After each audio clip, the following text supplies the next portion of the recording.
going on, good people? Welcome to Serendipity Podcast, Season 2, Episode 24. I want to talk to him about what we're going to discuss today. Oh, yes, please join us for an enlightening conversation about gratitude, belief, and hope. Yes, Lord. Be sure to follow us on Instagram at Serendipity with Inky Johnson across all podcast platforms, including YouTube. Be sure to share, like, comment, and subscribe. We hope you guys enjoy the show. Peace. What's going on, good people? Welcome to Serendipity Podcast, Season 2, Episode 24. Kobe, Bean, Brian. Yes, sir. Ink. I'm Oak. What's happening? What's popping, man? How you doing? Oh, man, you know what it is. I can't pull a pine for barking down. Yes, sir. I'm all right. Yes, sir. I'm all right. How about yourself, Doc? Man, I'm all good, man.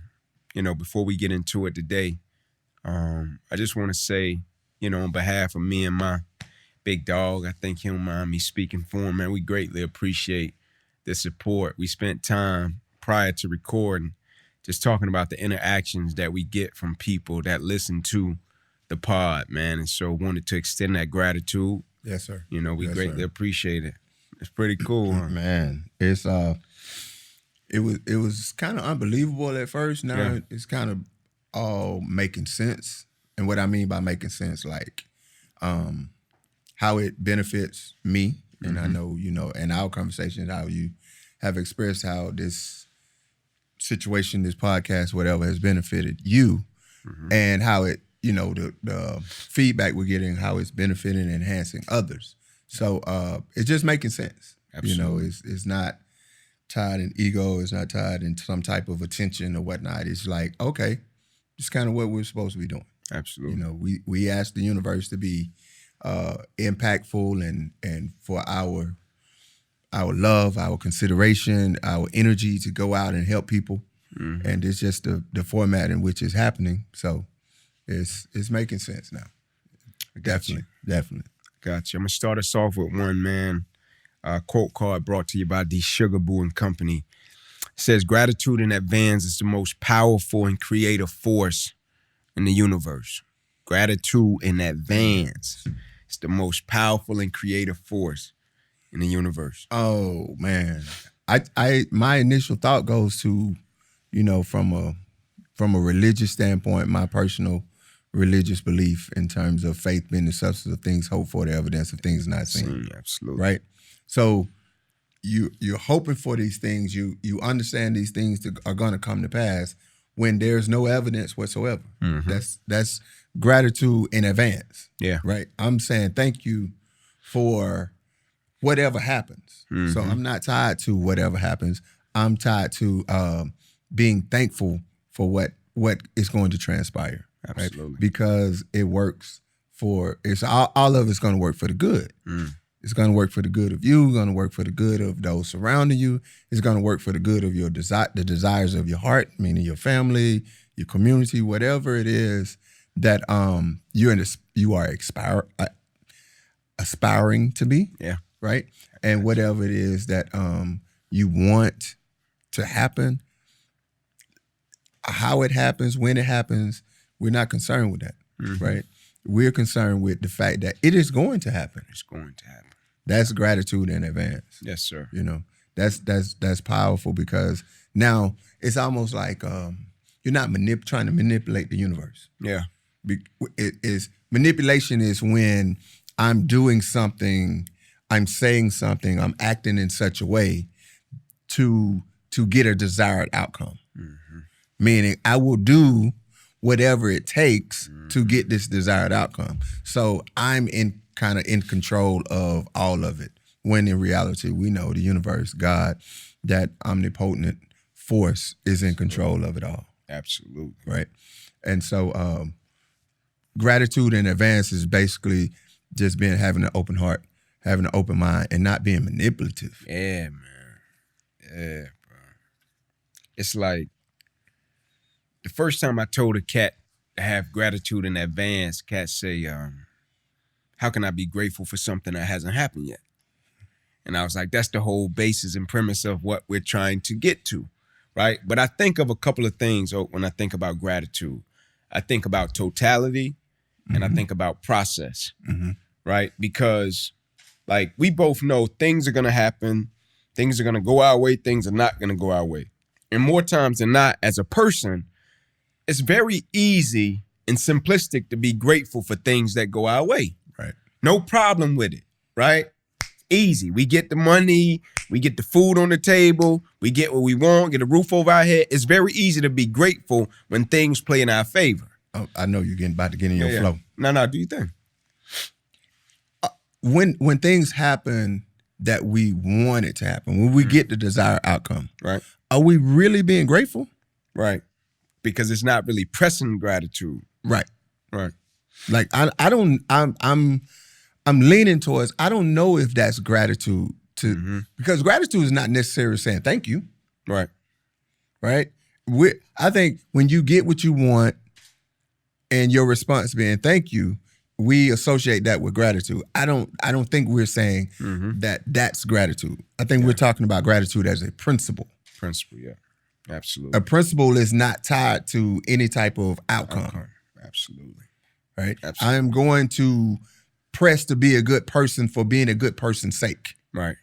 Not, I'm going to be a good person because I know this is going to get me to heaven.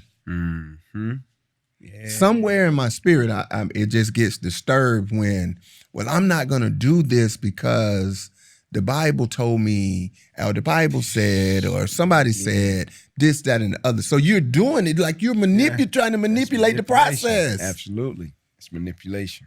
That to me, that's pure manipulation. Yeah. And so the thing that you want, the thing that you desire, you have the power to create it.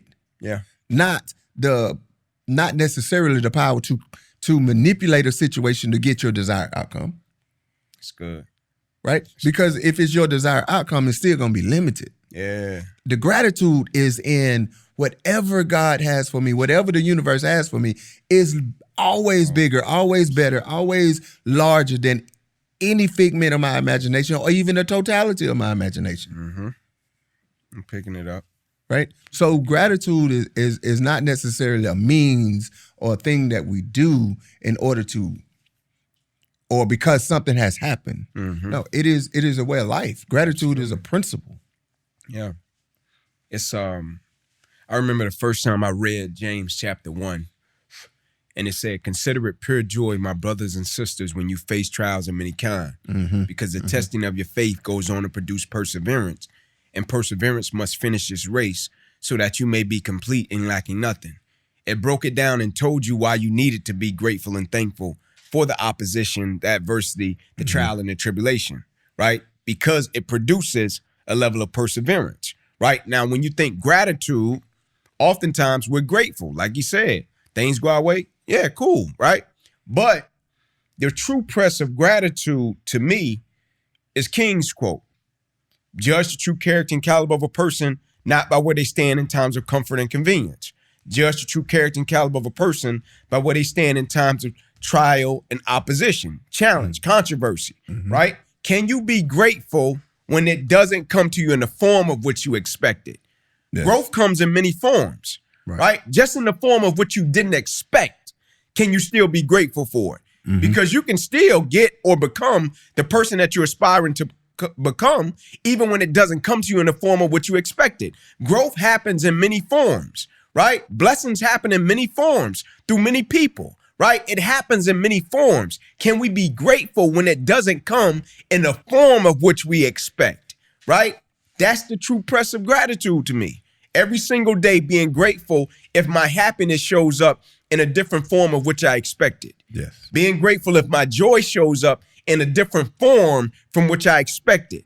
Being grateful if my peace shows up in a different form from which I expected. My wife hit me up. We went to one of Jada's first lacrosse games, right? And we laughing our eyes out at little Jada, right? Jada ain't never played lacrosse a day in her life. Just out there having a ball. She over there. Daddy, bring my eye black. Mommy, bring my eye black. I'm talking about she suited and booted, ready. Ultimate teammate, right? We laughing our eyes out. She playing the game, you know, she do her thing, they win the game. And we get back home that night, we getting the kids ready. And my wife shot me a text and she was like, "I really, really thoroughly enjoyed today. Like today was really fun. Like, thank you for that," right? Now, to me, I'm like, we just out there cutting the food, laughing at the little game, right? Yeah. But to my wife, like, that moment was special for whatever reason. Mm-hmm. You know what I'm saying? And I was grateful for that because it was joy and happiness that showed up in the form of which I didn't expect, right? And so being grateful when things show up in a form of which we don't expect. I got a question. I had a thought as we were talking about gratitude. Mm-hmm. What if you were told that you can do all of the things from a religious standpoint, be the best person, you can have gratitude, you can love everybody, you can, all of those, you can follow the 10 Commandments. Mm-hmm. That doesn't guarantee you heaven, Right. but you still be committed to it. I would personally because of, one, the person that it has the potential to turn me into. Yes. Right? Like, I always look at things, when I look at a goal, a dream, an aspiration, a process, whatever it is that I think can make me better, I always look at it through the lens of, all right, if I go on this journey, this pursuit, this quest, what is it going to turn me into? Mm-hmm. Right? Like, I got offered recently a PhD program, right? Somebody told me, hey, man, we get you up here, get you in a PhD program for sports psychology. Great. This is some of the requirements, this, that, and the third. First thought, I'm like, man, I would love to do that, right? Yeah. And then I had to be like, all right, pause. Let me take a little time, get back home, talk it over, because I need to see what are the requirements going to turn me into. Mm-hmm. 2 kids that are very busy. Got a wife. I got my schedule. Yeah. Like, what will it turn me into? And so I think personally, I would still go after him because of the process and what I think the 10 Commandments and some of these things can turn me into, the potential of what it can turn me into. And I think if I was more so focused on following them because I feel like it could get me into heaven, I think it contradicts the process and the purpose of what I'm trying to do. Yes. Yeah. And I think that kind of gets to the rat killing of the matter of us being our best self. Right. Am I being my best self for what is going to yield me outside of myself? Or am I being my best self because it's going to yield me an internal fulfillment? That is part of what, from my standpoint, and what I like to teach, or I like to speak about, whatever, is that's you creating the heaven. Yeah. You creating your heaven, right? Yeah. Not necessarily a place that you get to.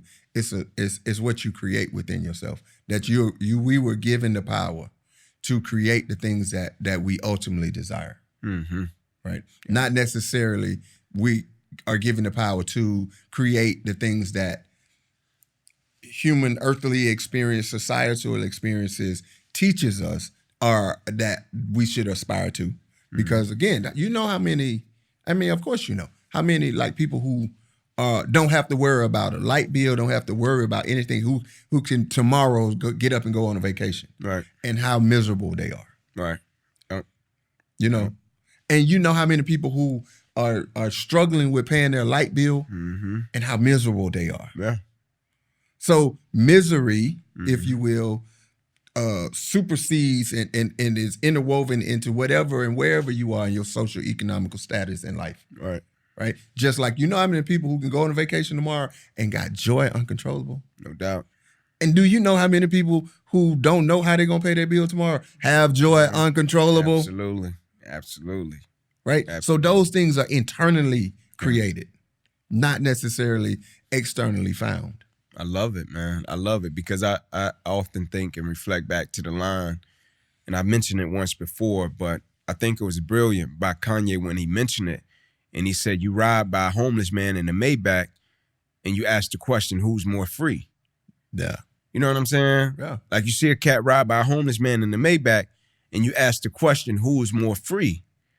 Like, man, that's strong, man. Right. It is. You know what I'm saying? Like that's power on another level when you think about it, right? Because he's not saying that one over the other is not free. Right, he's saying that cat can be in a Maybach and be tied to material possessions, material be enslaved. Superficial, be enslaved to it, yeah. right? Cat can be on the side of the curb, spirit free as a bird. Right. You know what I'm saying? And so it's interconnected to what you're saying. And so I got a word, Oak, that I want to bounce off you and get your thoughts. Competitive greatness. Competitive greatness, baby. Yeah. When it gets to, first off, my thought is, what is it that you have done the work for, done the research for, in terms of what do you want? Right? We got to first establish, like, what is meaningful to you? What is your desire? What are your desires? Yes, right? Because a lot of times you can see, especially cats in athletics, they're told what their desires are. They're told that, like when you say they're told, like they're told that you are aspiring to get that second contract. Gotcha. They're told that you're aspiring to win a championship. Gotcha. And you know how ostracized a cat would be if they was like, nah, I mean, I'm cool winning or not winning the championship. Mm-hmm. My thing is being the best cat I can be. Yeah. Being the best young lady I can be on this basketball court. This basketball court gives me the opportunity to manifest my character. Right. That's what I seek. Mm-hmm. I seek to manifest my character in the highest form. Yeah. In the most tense situations, in the most adverse situations. My winning the championship to me is being able to manifest my character, manifest my principles, manifest the things that I've learned over the years through my experience and through my walk with God.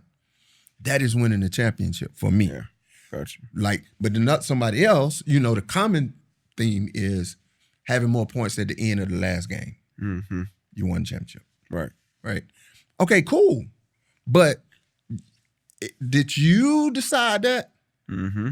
Or were you told that? Right.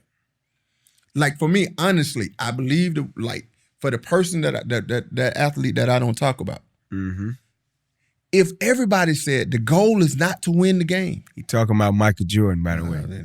The goal is not to win. If you grew up being told the goal is not to win the game, the goal is to play your hardest. Just play your heart out. If he was told that, I still believe his personal construct would have been, I'm going to have more points than you at the end of the game. Yeah. Because it's not you that define what fulfills me. It's me. Me, yeah. Right? Absolutely. It's not somebody told me what greatness is. Yeah. I think 99% of the people are driven by what they've been told and what they've been shown, or the bill of goods that they've been sold as what competitive greatness is. Right? So when I think about competitive greatness, is first, you got to define what it is for you. No doubt. Then, how do you ascertain that greatness in the midst of trials, in the midst of tribulations, in the midst of struggles and obstacles? Absolutely. Right?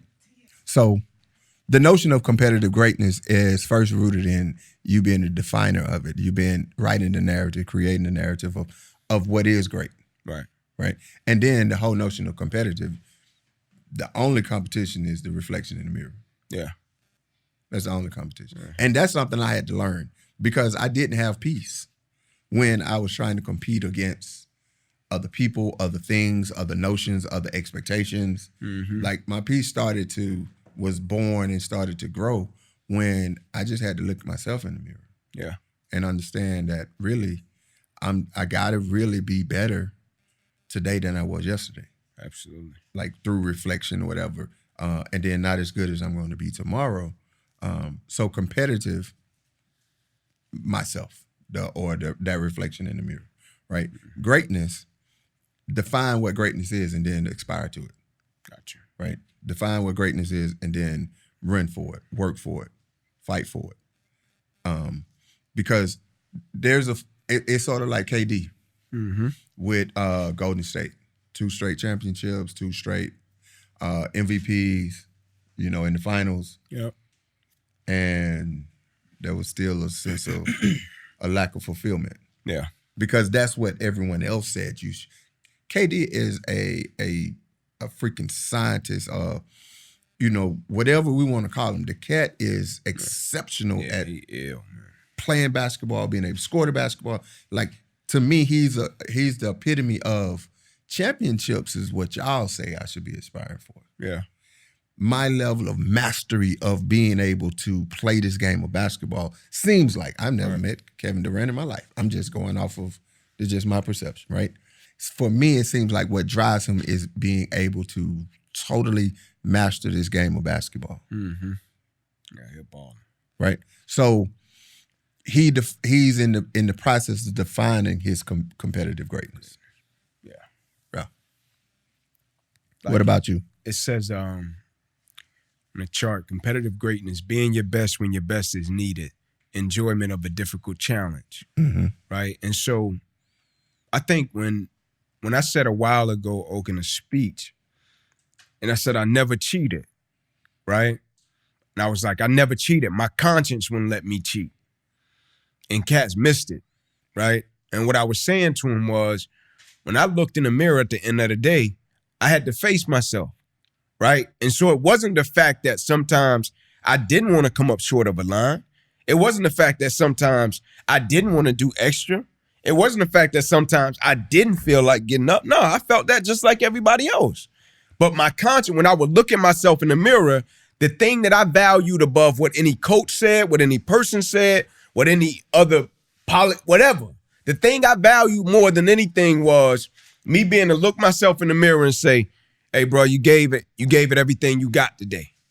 I could live with that, right? But the thing that would be extremely difficult for me is for me to go out and compete in anything and get beat or don't get the desired result or don't put forth my best effort and I leave and I know I didn't give everything I had.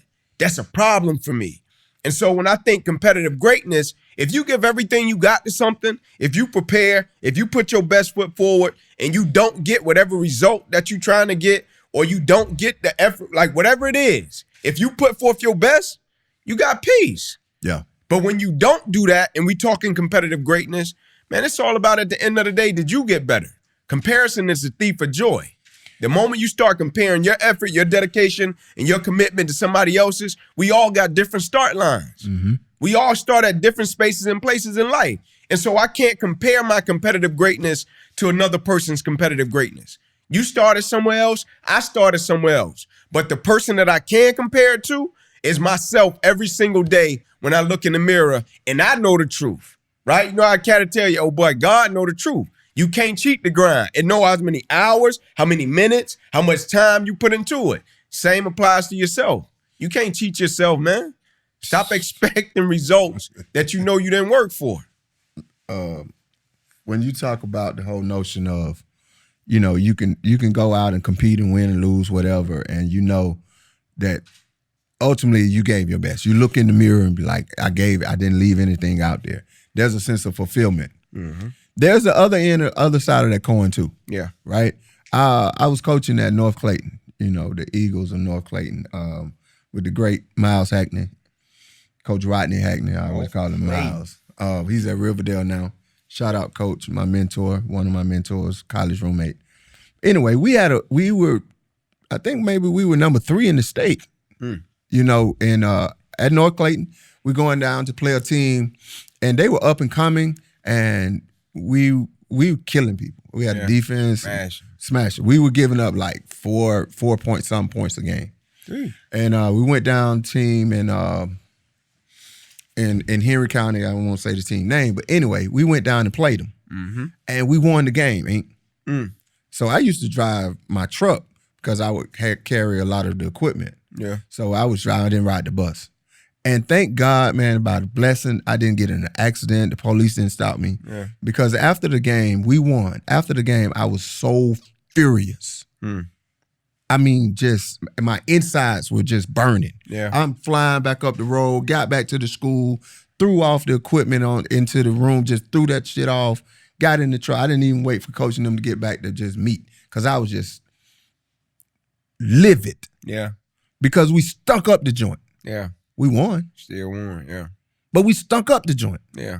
And that's one of those places and one of those times where if you really about competitive greatness, I don't care what the score is. Yeah. Yeah. I care not what the score is.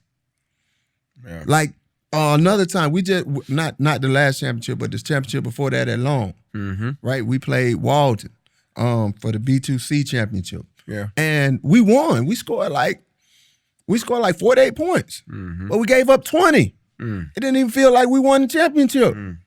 Because every game, if we gave up a touchdown, we looking at each other like, what's going on? Yeah.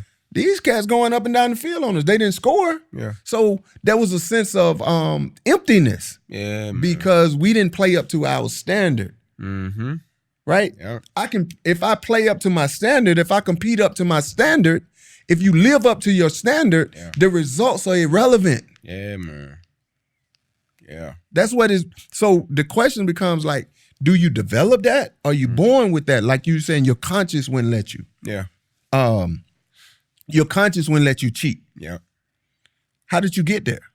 I think it was cultivated. I also feel like the beauty of working for something, the beauty for long hours, sacrifice, blood, sweat, tears, the beauty of that, I believe, this is just my personal belief, it does something to you when you compete, right? If you reflect back on your time, your efforts, and what you put into it, it says it. The harder you work, the harder it is to surrender, right? I firmly believe when you cultivate that over time, if you cut up the right cloth, it does something to you mentally and physically just as a competitor, right? To where every time you step out there, or every time you go into a classroom, every time you go to your job, it does something to you when you know you're true to whatever it is that you're saying. And so you cultivate it over time, I feel, if you're made of the right stuff. And I think you have people along the way that can see it in you when you can't, that can help you understand it if you're too young to understand it. Gotcha. Right? What's your thought process on it? I think it's something that any and everybody can acquire. This notion of competitive greatness. I think it starts with your perception. It starts with the understanding of you have the power. Because what you were saying, the way I received it, you decided what greatness was. Right. You decided that the work that I put in is going to propel me to not quit. It's going to propel me to give my all, to empty the tank. You know, all of the cliches, right? Let me catch it. Let me catch this. Right? When I say, this is a perfect example. When I say to a cat, my arm and my hand is paralyzed, my heart isn't. My work ethic isn't. My dedication, my commitment isn't. That's what I'm saying, right? When it got paralyzed, it never stopped anything. I was in the same sand pit the next week that I was in the week prior, and they had just saved my life. I was running the same sprints the next week that I was the week prior, and they had just saved my life. Only difference was I had 350 staples in my body. Only difference was I had a slit down the left side of my neck, right side, twice through my right ribs, cut out my right pec, but I was in the same sand pit. If it was about an NFL, I would have left and went back to Atlanta. If it was about an NFL, I would have checked out of school.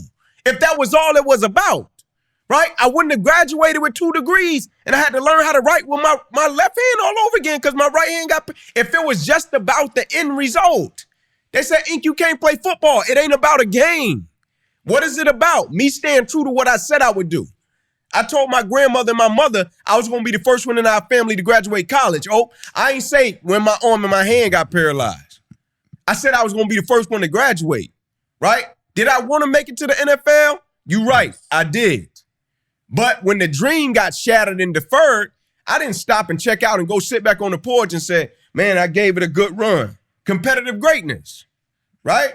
But it's not tested until something happens. And so what I hear from that is at the beginning, the objective, the goal was always within your control, which is be the first one to graduate from college. Yes, sir. Right? That's something that meaning you created what greatness was. You defined what greatness was. Yes, sir. Right? The competitive aspect is just what you built of. Yeah. Meaning, whatever obstacles come your way, when it's time to produce, you produce. I'm thinking, because I want people to be able to hear this. I want you to be able to hear this and create for yourself and define for yourself what competitive greatness is. Absolutely. So you create the habit of greatness. Absolutely. Right? You create that habit of greatness, then it gets passed along. As opposed to a lot of times we are chasing somebody else's definition. Yeah, man. somebody else's definition of greatness, somebody else's definition of beauty, somebody else's definition of brilliance, somebody else's definition of what's good, what's bad. No, bro, you, ma'am, you. Talking. You have the power. You have been granted the power. Every morning you wake up, y'all, you're granted the power to create what greatness is. Then the other part is you've been granted the opportunity to search for it, to strive for it, to fight for it, to believe in it, to go get it. Yes, sir. That process is what we call fulfillment. That process is what we call peace. That process is what we call joy. Beyond understanding. That process is an energy that we call love. Create what you define to be great. Yeah. Then go after it with every fiber of your body. Whether you get it or not, who cares? Because guess what happens? Once you get it, that's not going to be the it. The it is going to be the journey. Yes. And what you pick up along the way and what you put down along the way, what you learn about yourself along the way. Now we're talking about competitive greatness. Yes, sir. I just really believe, like, I'm not in the business of trying to fight for somebody else's definition of greatness. So that's dangerous, man. Yeah. That's dangerous. Because like you said, we live in a society to where it's driven by what people think and what people tell you are. It's like we was talking about the Beasley dialogue on the pivot. I hadn't seen it yet, but man, it was beautiful, talk man. To me, though. Talk to me. You know, I'm shout out, pick it up shout today. Out to Beasley. Shout out to Ryan Clark, Channing Crowder, Fred Taylor. Hey. But that's one of the things he said. He said he was listening to cats tell him who he was, how he should do things, right? What things meant to him. And he said so many people were saying it that I just stopped talking. And Channing was like, nah, bro, but you can control the narrative. He was like, yeah, but nobody wanted to hear my point of the story. Nobody wanted to hear my point of view. Nobody wanted to hear my perspective because we live in a society to where the moment you come out, the moment you do something, somebody gonna tell you how you should do it, what you should think, what it means to you, right? Not like you ain't got your own perspective of it. And so when you start talking about people living up to other people's expectations, it's like I tell my son all the time, be like, Dad, what you think? What you think? Was that good? I'll be like, what you think? Right? Because you're going to get to a point, now I'm going to tell you what I think shortly after that, but I want to hear what you think. Because you're going to get to a point and stage and phase in your life to where you're going to have to decipher and discern between different people's advice, insight, and perspective. That's why I posted yesterday on Instagram when I posted, if you continue to flirt with an individual's validation, you will become susceptible to their manipulation, right? Because the moment an individual know you want their validation, you better pray to God it's the right type of person. Yep. Because if not, they'll just manipulate your validation, right? They'll just manipulate you. And so we always do things on the strength of who we are, our integrity, our character, how we define greatness, how we define our development as people, and what it means to us. I think one of the most powerful things in the world, is why a person does what they does, right? Their reasoning, their perspective. Like when you start something, whatever it is, I think one of the most powerful things that's slept on is, man, why do you really do what you do? Yep. Simplistic as it sounds. Like, why do you really do it? Like, what do you want from it? You know what I'm saying? Like, why do you do it? Like when you get in the classroom, you say, man, like when I teach math, and I'm going through and I walk in that class, man, can't nobody mess with me teaching them mathematics. Nah. You know what I'm saying? Like, that's different, man. Yeah. You know what I'm saying? That's different. Like, when I speak, I look at it different. Like, how I go about it is different. And so, I think it's powerful, man. Yep. With the Beasley joint, the pivot, you know, shout out. We about that business anyway. I love me some Ryan Clark, man. Love the way he go about his business. I really try to pick up a lot of what he's putting down, just his style and whatnot. So shout out RC. In terms of like the mental health situation, absolutely. And sometimes I think a lot of times it may be, I'm not a doctor and all that stuff, some chemical imbalance, right? But often it's just the trauma. Yeah, man. You know, as the late, great Fannie Lou Hamer said, I'm sick and tired of being sick and tired. People get sick and tired of being sick and tired and not knowing that things are affecting them. Right. Until after a while, it's like high blood pressure, that silent killer. But now we're seeing like trauma is a silent killer. It's real. Because in a minute, you just, people are just like bursting. Yeah, man. Their minds, their hearts, their feelings is going over the edge. Don't push me because I'm close to the edge. I'm trying not to lose my head, right? Absolutely. I mean, come on, man. So that life is real. I can't wait to listen to Michael's perspective, if you will. But it starts with, y'all, I'm going to talk about it until I can't talk about it no more. Create your greatness. Create your expectations. Live by your own. Indy said, I am not my hair. I am not your expectations. You know what I'm saying? Your expectations. I am not your expectations. Like, for real. You are not anybody's expectations. Yeah, that's good. That's good. And sometimes you're not even your own expectations because you have gone through enough trauma to where your expectations are going to be detrimental to you. Sheesh. So thus, we got to start with healing. We got to start anytime we're talking about being whole and being healthy, mentally, emotionally, spiritually, psychologically, healing. Yes, sir. We got to start with healing. And then once you start the healing process, you got to nurture it. Absolutely. We just talking about principles, y'all. We just talking about principles. Yeah. So that's where I am on it, man. That trauma is real. And so it starts with being able to hear a person, being able to listen to them. Absolutely. Without having to come with a rebuttal or a solution. Absolutely. The solution is you hearing. Yeah. The solution is Michael speaking those words were probably therapeutic for him. Absolutely. Man, I'm gonna tell you, I'm sorry, y'all. I got to just say, like this morning, at an 8th grade situation, student, young lady, had a breakthrough. She finally, we could tell, she was carrying some things, right? And she finally had a breakthrough where she was like, the rejection from her pops in so many ways had a lot to do with just her emotional state. Yeah. And for that to happen in a class and for me to be a part of a school and supporting the teacher and that class and the school, that made me feel like, okay, this is why we're doing this. We're in the healing business. No doubt. It's just called education, right? Cats get up every morning. Some cats get up every morning and go work out. Yeah. They are working through whatever it is that's going on in their mind. They are trying to heal. They are healing. You wake up and go to a job. You go do something that you decide consciously to do. Right. You're in the process of healing. No doubt.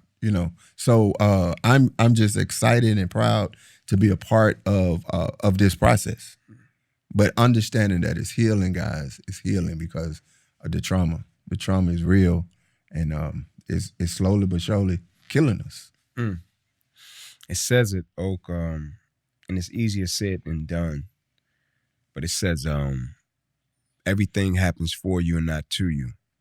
I love it. Everything happens exactly at the right moment, neither too soon nor too late. You don't have to like it. It's just easier if you do. Right? You don't have to like it. It's just easier if you do. You know what I'm saying? Like that's how life coming though. Right. You ain't gotta like it, but I'm gonna dish you whatever you need. It's just easier if you do.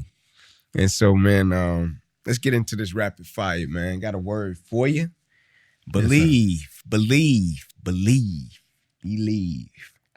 What do I think about when I hear somebody say, I believe? They're on the precipice of knowing. Okay. Right? It is a precursor, if you will, of knowing. And then knowing is a precursor for what is. Right? I believe at the beginning of our relationship umpteen years ago, right? I believe that we had the opportunity to create something special. Yeah. Right? Then as time would have it, I knew we had something special. And in this present moment, going forward, it just is. It just is. Whether I believe it or not, meaning believe is it must happen. Yeah. It's like I can't get these collard greens without a seed. Yeah. I can't get these sweet potatoes without that slit being in the ground. The seed is the belief. Gotcha. Right? The is the harvest. Yes, sir. Right? So I can't have the harvest without the seed. Yep. I can't have what is without my belief. Mm-hmm. Right? Good. It's like hope, faith, and love. Yeah. Hope is the belief. Yeah. The belief in something. Because the reason it is so important is that although the faith is in juxtaposition with belief, probably more powerful. Mm-hmm. Hope and in juxtaposition with love is probably more powerful. Yeah. Love in comparison and juxtaposition with belief is more powerful, right? Yet, I can't get them other two without belief. Mm-hmm. Right? I can't get to the most powerful without belief. Yeah. I can't get through the door to see the king without the belief that the king is on the other side. Absolutely. Super necessary. Or queen, my bad, or queen is on the other side. Super necessary. Right. It is the seed of life. It's the atom. It's the genesis, the belief, right? Yes, sir. Then from there, like even when our spirits went and said, God, I want to experience relativity. Yeah. Right? They had to believe that there was a such thing as relativity. Our spirits had to believe that there was such thing as relativity before God could say, oh, okay, boom, I'm going to show you relativity. Mm-hmm. I'm going to, produce or create the world. Gotcha. So you can experience good, bad, right, wrong, hurt, pain, all of those things. But it started with a belief. Started with a belief. Yes, sir. You said it, bro. Ain't nothing else to put on top of that, man. We appreciate your time. We appreciate your support. We appreciate your ear. I want to end us with this right here. Talk to me.